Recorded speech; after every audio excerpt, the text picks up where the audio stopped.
Hello student, welcome back to my channel fun learning with Vanashri. तर आज आपण बघणार आहोत 6th standard English and chapter name is Paramvir Chakra our heroes. You may have heard about legendary heroes of the past and their extraordinary acts of bravery.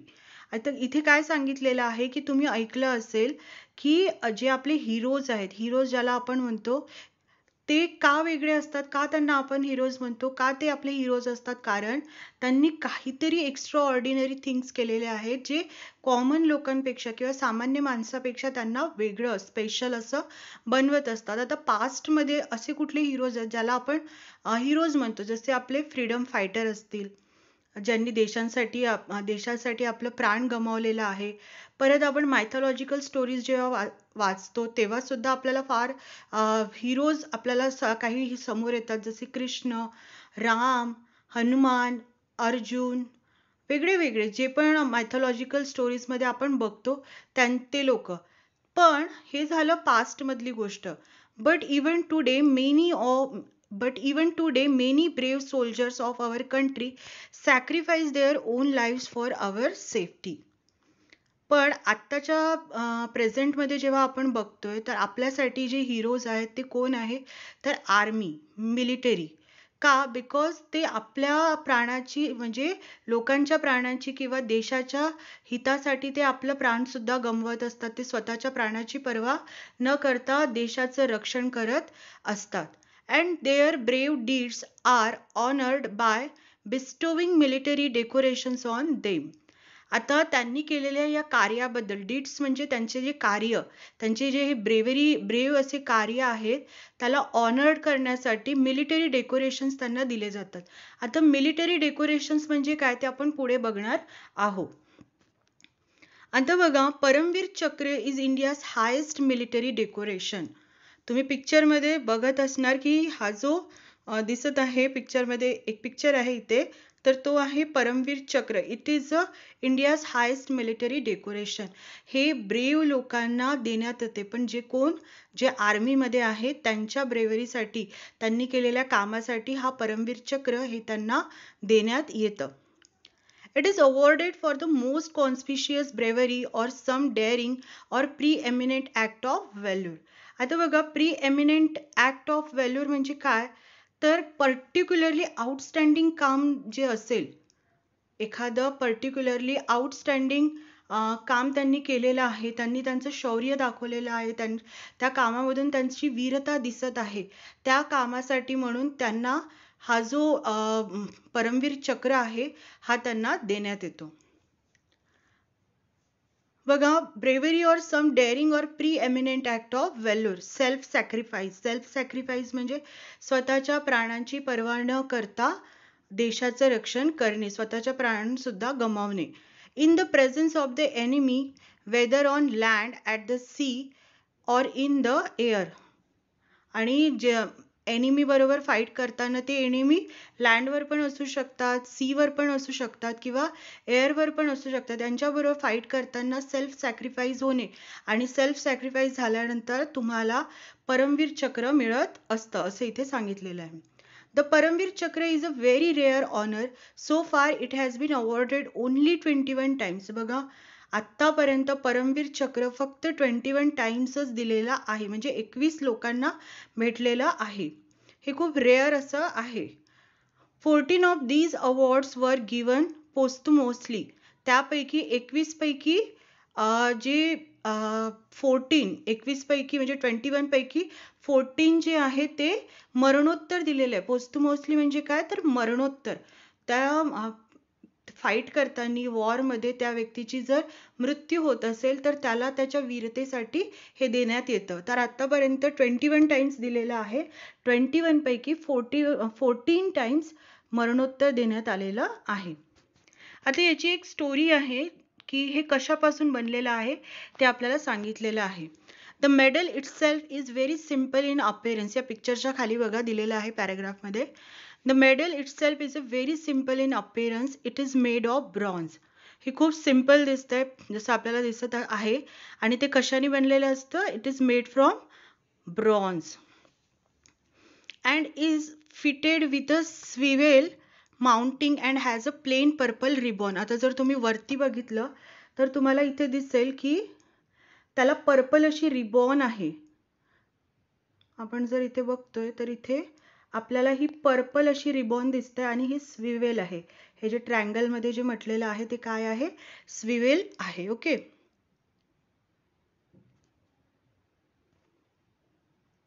एक minute. आता बघा इथे काय सांगितलेलं आहे? Mounting and has a plain purple ribbon on the obverse it has the Indian national emblem and the center. आणि जर आपण मध्ये बघितलं तर आपल्याला सेंटर मध्ये काय दिसते? इंडियन नॅशनल एम्ब्लेम दिसत आहे, ज्याला आपण हे बघा इथे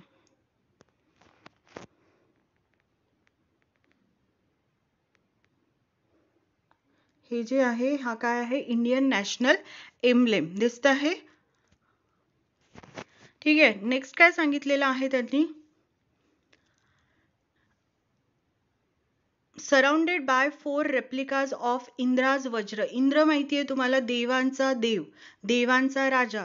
त्याचा जो हत्यार असायचं किंवा त्याचं जे शस्त्र असायचं त्याला वज्र म्हणतात. ठीक आहे. तर तुम्हाला इथे 4 रेप्लिकाज आहे. 4 रेप्लिकाज बघा तुम्ही, हे जे 4 रेप्लिकाज आहे 1 2 3 आणि 4, हे जे आहे याचं जे पिक्चर आहे ते कशाबरोबर रिसेंबल होत आहे? तर इंद्राच्या वज्राबरोबर रिसेंबल होत आहे. ओके. आता नेक्स्ट सांगितलेलं आहे की ऑन द रिव्हर्स म्हणजे त्याच्या जर पाठीमागे बघितलं, द वर्ड्स परमवीर चक्र आर एनग्रेव्ड इन अ हिंदी. मागच्या साईडला जर त्याला पलटवलं त्या परमवीर चक्राला तर मागच्या साईडला आपल्याला काय दिसतं? परमवीर चक्र असं इंग्लिशमध्ये पण लिहिलेलं आहे आणि हिंदीमध्ये पण लिहिलेलं आहे. With 2 lotus flowers in between, आणि त्याच्यामध्ये 2 कमळाची फुलं आहेत. ठीक आहे. The Paramveer Chakra medal was designed by Savitribai Khanolkar. She was a European lady. हे जे परमवीर चक्र आहे हे कुणी बनवलेलं आहे? Who was designed? तर हे बनवलेलं आहे सावित्रीबाई खानोलकर यांनी, and she was a European. Okay, so she was European but she married with a Vikram Khanolkar, an Indian army officer. तिने कुणाबरोबर लग्न केलं होतं? विक्रम खानोलकर बरोबर, आणि ते आर्मी ऑफिसर होते. Savitribai loved India and took Indian citizenship. She spoke Marathi, Sanskrit, Hindi fluently. बघा, Savitribai loved India and she took a citizenship of Indian, and she spoke Marathi, Sanskrit and Hindi. हे तिन्ही language ती fluently बोलायची. Okay. आणि तिला याबद्दल interest होता, and she studied Indian arts and traditions in depth. तर ही थोडीशी इन्फॉर्मेशन दिली होती परमवीर चक्रची. ओके. आता आपण इकडे बघूया. Indra's Vajra or Thunderbolt is supposed to be a matchless weapon, but what makes the weapon invincible is the supreme sacrifice of the sage Dadiji. काय सांगितलेलं आहे की इंद्राज वज्र और Thunderbolt is a supposed to be a matchless weapon. इंद्राचं जे वज्र होतं, ज्याला आपण वादळ म्हणतो किंवा वीज म्हणतो, तर ते कसं होतं? ते मॅचलेस वेपन होतं, म्हणजे त्याच्याबरोबर कुणाच्याही वेपनचं मॅच होऊ शकत नव्हतं, म्हणजे ते इतकं पॉवरफुल होतं. पण त्याला इतकं पॉवरफुल काय बनवतं? इनविन्सिबल म्हणजे काय? अजिंक्य. त्याला कुणीही जिंकू शकत नव्हतं वज्राला, इंद्राच्या वज्राला. तर त्याचं जे अस्त्र होतं त्या अस्त्राला इतकं म्हणजे पॉवरफुल काय बनवतं? तर सुप्रीम सॅक्रिफाईस ऑफ सेज ददीजी. ऋषी ददीची म्हणून होते, त्यांचं सॅक्रिफाईस आहे त्याच्या मागे, त्यांनी दिलेलं सॅक्रिफाईस म्हणजे समर्पण. ते आपण पुढे बघणार आहोत. स्टोरी दिलेली एक छोटीशी, ते आपण बघूया student. According to legend, thousands of years ago a demon had stolen all the water in the world. खूप वर्षापूर्वी, thousands ऑफ इयर्स अगो म्हणजे हजारो वर्षापूर्वी जे डीमन होते, डीमन म्हणजे राक्षस, त्यांनी काय केलं होतं? They had stolen all the water from the earth. त्यांनी अर्थ मधलं सगळं पाणी चोरून ते घेऊन गेले होते. And people were suffering and dying without water. लोक मरायला लागले होते विदाउट पाण्याशिवाय. This demon could not be defeated by any ordinary weapon made of ordinary material like wood, metal. हे जे डीमन होते यांना मारणे could not be defeated very easily, because त्यांना मारणं इतकं सोपं नव्हतं. आणि ते कुठल्याच अस्त्राने मरत नव्हते. जे अस्त्र कशाने बनलेले आहे, लाकडाने बनलेले आहेत किंवा मेटल्सनी बनलेले, अशा कुठल्याही अस्त्रांनी त्यांना मारणं शक्य नव्हतं. Something extraordinary was required. त्यांच्या मृत्यूसाठी किंवा त्यांना हरवण्यासाठी काहीतरी एक्स्ट्राऑर्डिनरी पाहिजे होतं. It was learn that the sage Dadhichi had bones of such extraordinary power. त्यांना समजलं की सेज ददीची म्हणजे जे ऋषी ददीची आहे, त्यांच्या बोन्समध्ये अशी काही पॉवर आहे जी इतर लोकांच्या बोन्समध्ये नाही आहे, extra ordinary powers. But how कुड one ask for the bones of a living man. इथे प्रश्न विचारलेला आहे की तुम्ही कसं काय एखाद्या जिवंत माणसाला त्याचे बोन्स मागू शकता. मागू शकतो का आपण? नाही. आपण त्यांना मागू शकत नाही की तुमचे बोन्स मला द्या, आणि तो जिवंत व्यक्ती आहे. Sage Dadiji was a noble person. He himself laid down his life and gave his own bones to help the people. पण sage Dadhichi was a noble person. ते एक वेगळेच व्यक्तिमत्व होते. त्यांनी स्वतःच्या प्राणाचं सॅक्रिफाईस केला आणि स्वतःचे जे बोन्स होते ते त्यांनी त्या लोकांना दिले. आणि vajra, own bones to help the people. Vajra, Indra's weapon of thunder bolts. आणि त्यापासून इंद्राचं वज्र बनवण्यात आलं. इंद्राचं weapon was fashioned from these bones and the demon was defeated. आणि इथे सांगितलेलं आहे की यामुळेच काय झालेलं आहे की ते जे अस्त्र त्यांनी बनवलं होतं वज्र, त्याला त्या सेज ददीजीच्या हाडांमुळे एक कॉम्प्लिमेंट मिळालं, एक पॉवरफुल एक ताकद मिळाली, आणि त्याच्यामुळेच ते डिमन होते त्यांना हरवण्यामध्ये मदत झाली. Just as the Indra Vajra derived from the sage Dadiji's bones, the Indian military derives its strength and power from the sacrifice of the bravest of the brave. काय सांगितलेलं, जसे इंद्रवज्रला पॉवर कोणामुळे मिळाली होती? सेज ददीजींच्या बोन्समुळे.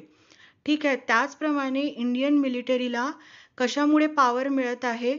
इंडियन मिलिटरी ही कशामुळे strengthful होत आहे? तर sacrifice of the bravest of the brave.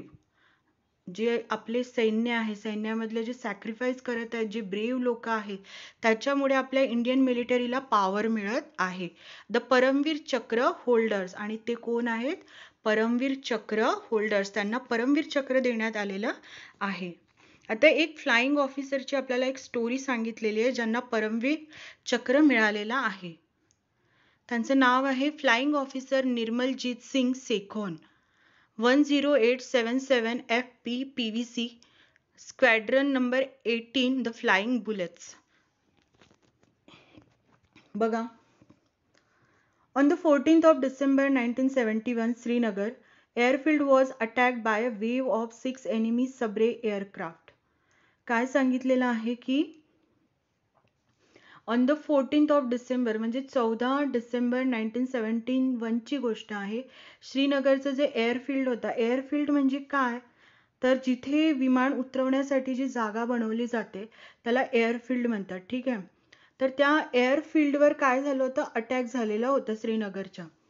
आणि ते कोणाकडून करण्यात आलं होतं की 6 एनिमी सबरे एअरक्राफ्ट, म्हणजे आपले 6 दुश्मनचं जे एअरक्राफ्ट होतं म्हणजे विमान होते त्यांच्या थ्रू ते करण्यात आलं होतं.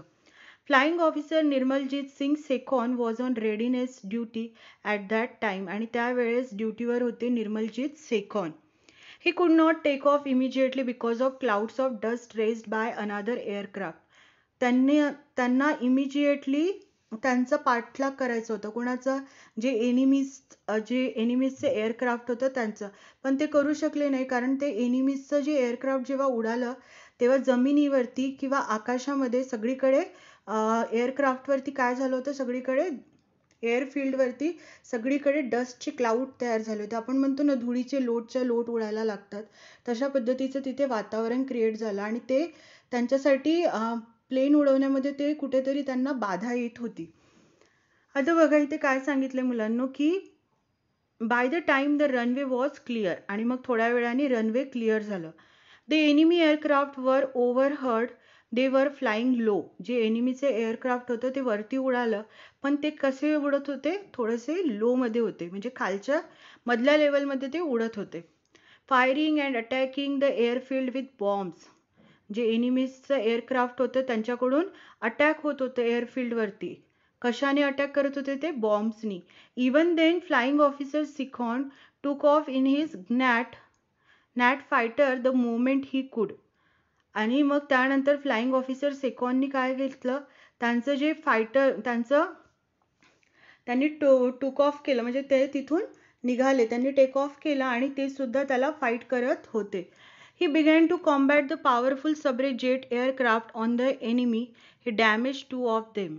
बघा, त्यांनी एनिमीच्या जे एअरक्राफ्ट होतं त्यापैकी त्यांनी 2 एअरक्राफ्टला काय केलं होतं? डॅमेज केलं होतं. His fight with the attacking aircraft now continued at treetop height. At last, the enemy aircraft fled from the scene of battle. आणि सांगितलेलं आहे की त्यांचे जे एअरक्राफ्ट होतं ते ट्रीटॉप हाईटमध्ये, म्हणजे झाडाची उंची जेवढी असते त्या हाईटमध्ये उडत होते. आणि फायनली एनिमीचे जे एअरक्राफ्ट होते त्यांना पळून लावण्यामध्ये यांना यश मिळालं. The airfield and the town of Srinagar were saved.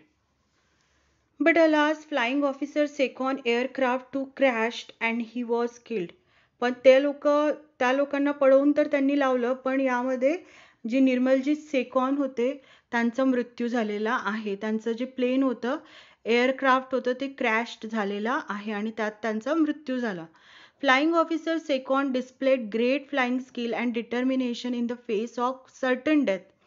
He showed unmatch heroism. काय सांगितलेलं आहे की त्यांनी त्यांचं जे हिरोइझम आहे त्यांनी ते तिथे डिस्प्ले केलं. इतक्या चांगल्या पद्धतीने त्यांनी त्याचं त्यांनी त्यांचं ते शो केलं, त्यांची वीरता दाखवली. त्यांनी आपल्याबद्दल विचार न करता देशासाठी विचार केलं. आणि he showed unmatched heroism above the beyond the call of duty. Salute to the bravest of the brave flying officer Nirmaljit Singh Sekhon. तर ही होती एक छोटीशी स्टोरी. आणि या साईडला जर तुम्ही बघणार तर तुम्हाला 21 लोकांचे नाव दिलेले आहे हु got a Paramvir Chakra. Okay, so major Somnath Sharma, lance Naik Karam Singh, second lieutenant Rama Raghoba Rane, Naik Jadunath Singh, company havildar major Piru, captain Gurbachan Singh Salaria, major Dhyan Singh Thapa, Subedar Joginder Singh, major Shaitan Singh, company quarter master havildar Abdul Hamid, lieutenant colonel Ardeshir Burzorji Tarapore, lance Naik Albert Ekka, lieutenant Arun Khetarpal, major Hoshiar Singh, Naib Subedar Bana Singh, major Ramaswamy Parameswaran, lieutenant Manoj Kumar Pandey, grenadier Yogender Singh Yadav, रायफलमॅन Sanjay Kumar, captain Vikram Batra, flying officer Nirmaljit Singh Sekhon. तर स्टुडंट, हा होतं लेसन. तुम्हाला समजलं असेल तर नक्की व्हिडिओला लाईक करा, शेअर करा आणि सबस्क्राईब करा. Thank you for watching.